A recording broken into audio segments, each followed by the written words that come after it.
So we've just left a pretty warm and cosy semi-detached house in London to move to the countryside and live in this. And while we have to call this old drafty bungalow home for now, hopefully in the not too distant future, it will be demolished. To make way for our forever home, which is going to be built right here.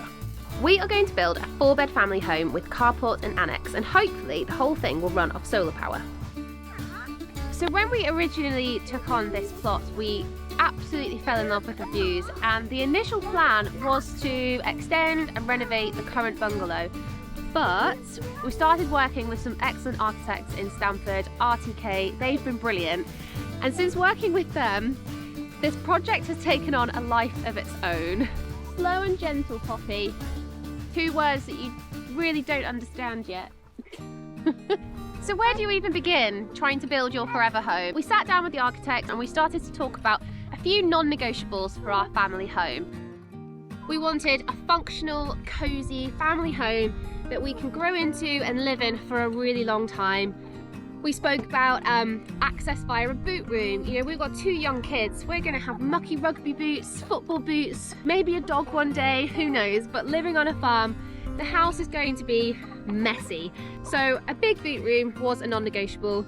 4 bedrooms in the house, and we also wanted an annexe next door, if possible, for aging grandparents, for guests. We very much want this whole plot to be a space for friends, for family to visit and come and hang out. So the annexe, 4 bedrooms and a utility was kind of where we started, and then everything else just fell into place from there. So it did take us quite a long time to settle on the final plans. The original designs for the house looked like this, so it was much more of a courtyard feel, but at that point the annexe we felt was blocking the amazing views that we have here. So we decided to go again with round 2 and change all the plans. We're going to be using materials that are in keeping with the surrounding area. There's an amazing quarry just down the road called Stamford Stone, and they provide a beautiful stone called Clipsham stone, hence why I've decided to go down that route. But the orangery and the annexe are going to incorporate more of a brick, so we're kind of mixing modern with traditional, but overall it's going to feel hopefully like a little farmhouse. We don't have a name for the house yet, so please in the comment section can you give us some house name inspiration. Bye, Donald Clark. Bye. Love Donald Clark. Yeah, you love him? Yeah. I think I need to lay out the house on the ground so we can visualize the size of it, but also the exact location. Now, it's going to be quite close to the bungalow, and that's why we weren't sure if the bungalow had to come down before or after. So there was plans, and I spent a lot of time planning on making some cabins, which we're going to go here.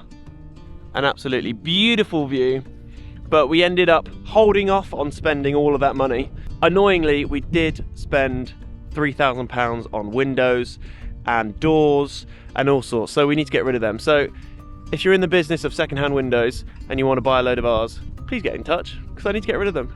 Let's mark out where the house is going. So last night I grabbed a load of random bits from the garden and laid out the house footprint so we can walk into the rooms, but we currently don't have the internal walls, so I need to find some more bits, and I thought of a great opportunity to use a product that I have been working on with Ruperts. So what is it and how is it going to help me lay out the floor plan? Well, let me get one.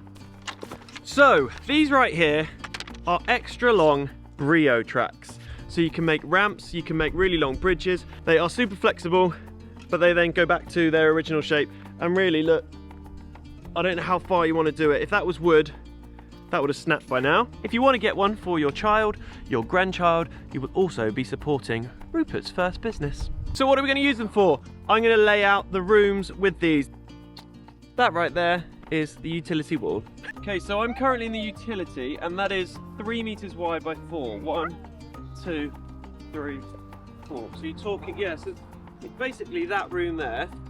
Then you've got a toilet here. So that'll come to here. So this way is the walkway. So as you come in the front door, the wall will be here. So there's quite a fair space there. And then into the kitchen that way. Stairs will go up this way, and then from the edge of the stairs that way, that's all main lounge. So that is your formal lounge that way. So as you come through the front doors, big nice opening, staircase up this way, possibly getting a piano in there. Who knows? Get a grand piano. Then we would walk, put our coats away that way, or come into the kitchen here. So come in, island where I'm stood, and then this side here, I'll be doing all the washing up on Christmas Day. Lovely views up to the back of the field. Do they call that an infinity view? Just into the sky. There'll also be a door coming this way into the TV snug area, because we wanted that to be close to where we're probably going to be hanging out in the kitchen. So TV room in here. Do I make it look small? Question for people who have built a house before: when you lay it out on the ground and when you've done your foundations, does it feel small at that point or does it feel big? Because I can't remember when my brother did his. I remember looking around and I thought, oh, it feels quite small, and then when it's built you're like, oh, okay, it is a lot bigger. So I'm hoping that's the case, because it's really hard to visualize it. Anyway, come on this way. We should do whatever it's called, cribs. After the kitchen, this will be like a dining area, which actually I thought we could have just dining table on one side. Originally I thought it would just be in the middle, but we've got enough space here. And then that is the view out of the glass windows. Again, beautiful views out that way. We got views out that way. Glass that way as well, I think. So upstairs, obviously can't show you that, but there's going to be 4 bedrooms, 2 en suites, and then there's going to be a balcony off the master bedroom. So that is above this area, the dining room, sort of orangery, is that what we're calling it? Yeah. Above the orangery there'll be like a glass balcony. So again, get the morning views. We can wake up in the morning, have a coffee and sit out on the balcony. And then just behind me here, there's going to be space for the carport and the annex, which I'm very excited for, because we are kind of on our own out here. So it'll be nice to have a little pad where all of our friends and family can come and stay. What can you hear? A plane. I can hear an airplane too. Oh, oh, oh, oh. So that's just a little insight into what the house is probably going to look like. But come back next week, because we're going to show you the inside of the bungalow, what it used to look like and where we're at now. It's still not finished, but it is so much better. See you next week. Bye. Look, great. Yeah. Coming next time. We transformed this into this in 3 weeks.